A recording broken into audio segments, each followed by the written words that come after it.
Ballistic മിസൈലിന് ഉപയോഗിക്കുന്ന രാസവസ്തുക്കൾ Iran ചൈനയിൽ നിന്ന് വാങ്ങി എന്ന തരത്തിലുള്ള റിപ്പോർട്ട് ഇപ്പോൾ പ്രചരിക്കുന്നു.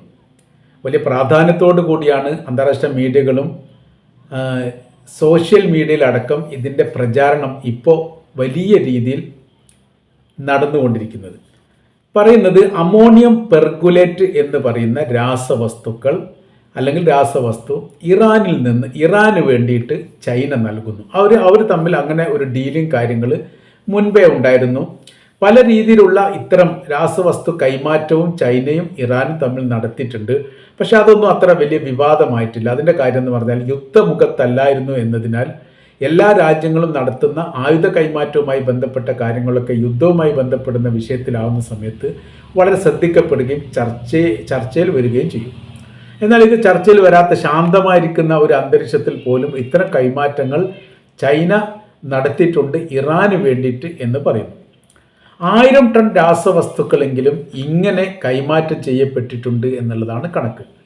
അത് ഏത് തരത്തിലാണ് കൈമാറ്റം നടന്നത് എന്നതിനെക്കുറിച്ച് അന്വേഷിച്ചു വരുന്നു എന്ന് ഒരു അമേരിക്കയുടെ സംഘം പറഞ്ഞതായിരിക്കുന്ന വിവരങ്ങളും പുറത്തു വരുന്നു.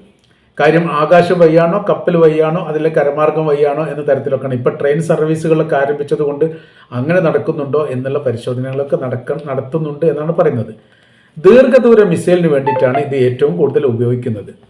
മുൻപ് 1000 ടണ്ണിലധികം സോഡിയം ബെർഗുലേറ്റ് എന്ന് പറയുന്ന ഈ രാസവസ്തു ചൈനയിൽ നിന്നും വാങ്ങിയിരുന്നു. പ്രാദേശിക തലത്തിലൊക്കെ അത് വലിയ രീതിയിലുള്ള ചർച്ചയിൽ വരികയും ചെയ്തു. ഇങ്ങനെ കൈമാറ്റവുമായി ബന്ധപ്പെട്ട കാര്യത്തെക്കുറിച്ച് വിശദീകരണം നൽകണമെന്ന് ചൈനയോട് ആവശ്യപ്പെട്ടു. എന്നാൽ ചൈന ആ കാര്യമൊക്കെ സാധാരണഗതിയിലുള്ള രാജ്യങ്ങളും തമ്മിലുള്ള ആഭ്യന്തര സുരക്ഷയെ ബാധിക്കുന്ന വിഷയമായതുകൊണ്ട് അതങ്ങനെ ലോകത്തോട് വിളിച്ചു പറയാൻ പറ്റുന്നതല്ലെന്നും പല രാജ്യങ്ങളും ഇങ്ങനെ ആയുധ സംബന്ധമായിരിക്കുന്ന കൈമാറ്റങ്ങൾ നടത്തുന്നുണ്ട്. അതേപോലെ തന്നെ ഭക്ഷ്യധാന്യങ്ങൾ നൽകുന്നുണ്ട്, ഇലക്ട്രോണിക് വസ്തുക്കൾ നൽകുന്നുണ്ട്.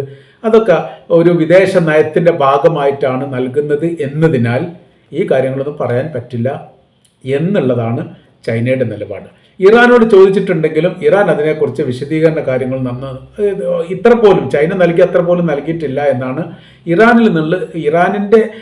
ഇറാനെ ഉദ്ധരിച്ചുകൊണ്ട് കിട്ടിയിരിക്കുന്ന റിപ്പോർട്ട്. എന്നാൽ ഇതിൻ്റെ വിഷയം എന്ന് പറഞ്ഞാൽ ഇസ്രായേൽ പറയുന്നത് അതിൻ്റെ മറ്റൊരു വേർഷൻ ഇസ്രായേൽ പറയുന്നുണ്ട്.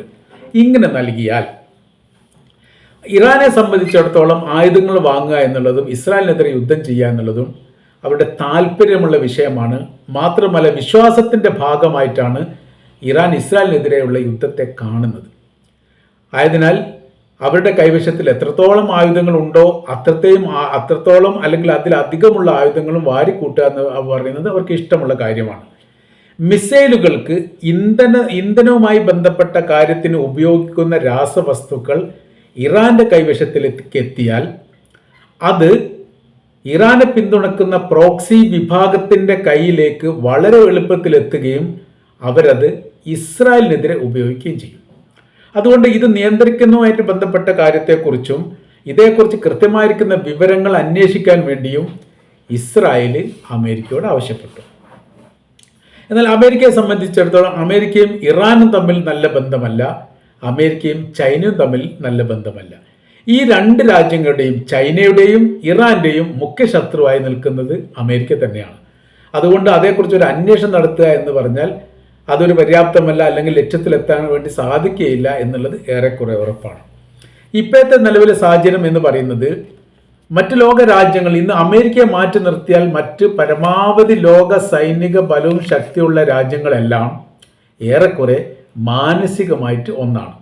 യൂറോപ്യൻ രാജ്യങ്ങൾ തന്നെ ഇപ്പോൾ അമേരിക്കയുമായിട്ട് ഉടഞ്ഞു നിൽക്കുന്ന ഒരു പ്രത്യേക സാഹചര്യമാണ്. അമേരിക്കക്കെതിരെ എല്ലാ കാലത്തും 2ാം ലോക യുദ്ധത്തിന് ശേഷം ചേർന്ന് നിൽക്കുന്ന രാജ്യങ്ങളിൽ ഒന്ന് അന്നത്തെ സോവിയറ്റ് യൂണിയൻ, ഇപ്പോഴത്തെ റഷ്യയും പിന്നീട് ചൈനയുമാണ്.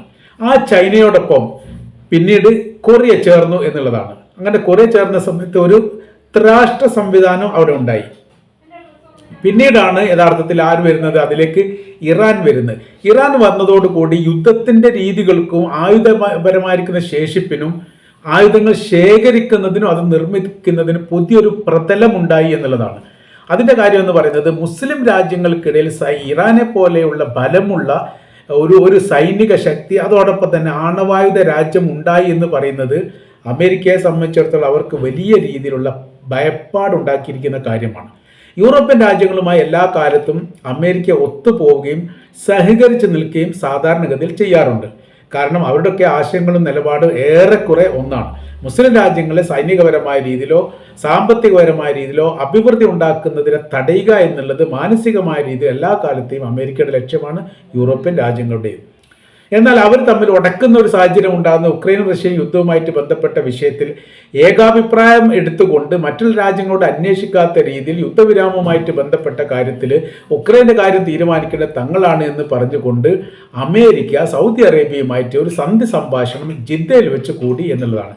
അങ്ങനെ സന്ധി സംഭാഷണം കൂടിയതോടുകൂടി യുദ്ധത്തിൻ്റെ കെടുതിയും പ്രയാസങ്ങളും അനുഭവിക്കുന്ന ഉക്രൈനെ സംബന്ധിച്ചിടത്തോളം അവരെ ഒറ്റപ്പെടുത്തിയതിൽ യൂറോപ്യൻ രാജ്യങ്ങൾക്ക് വലിയ പ്രയാസം ഉണ്ടായിട്ടുണ്ട്.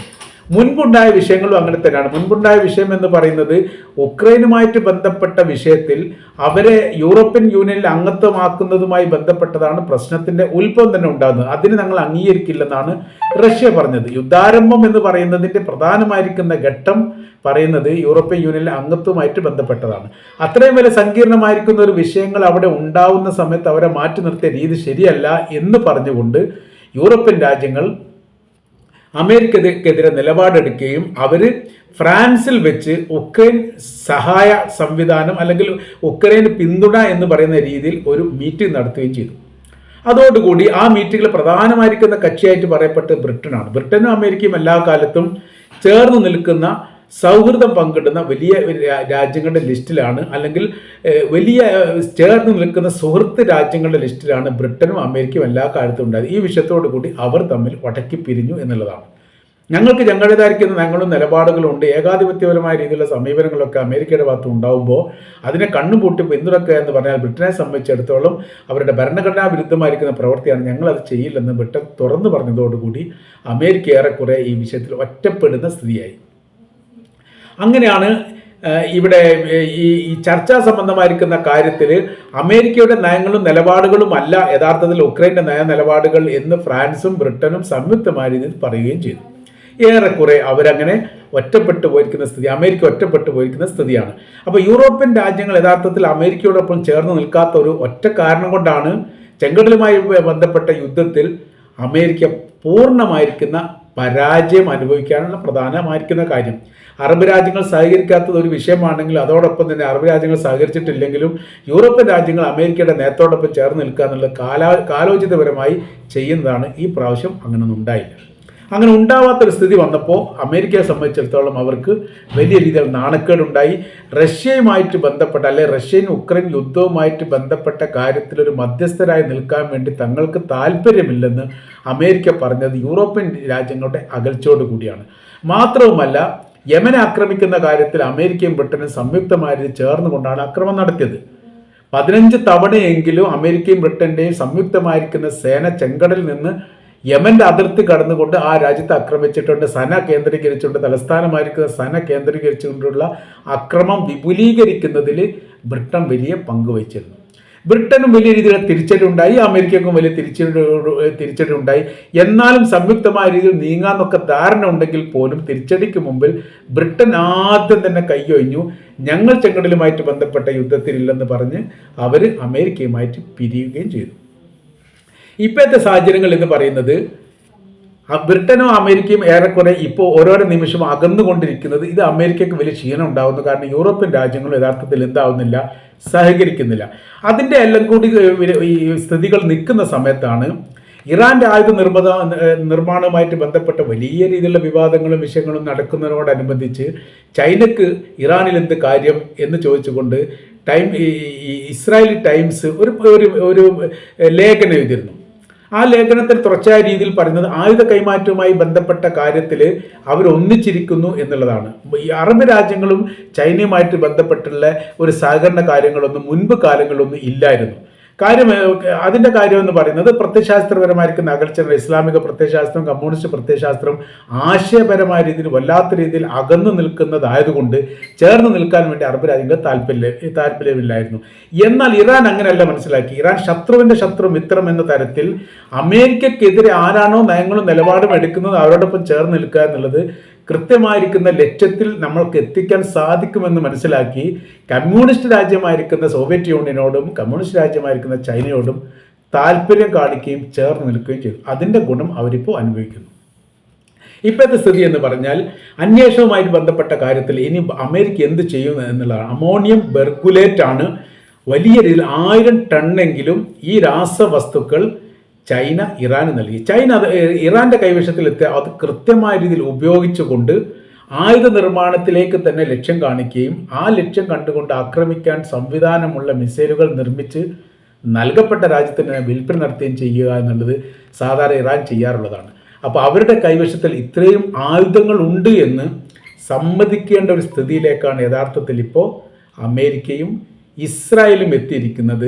അന്വേഷണം എവിടെ എത്തും എന്ന കാര്യത്തിൽ ഇപ്പോഴും അവർക്കിടയിൽ തന്നെ അഭിപ്രായ ഭിന്നത ഉണ്ട് എന്നാണ് മനസ്സിലാക്കാൻ വേണ്ടിയിട്ട് സാധിക്കുന്നത്.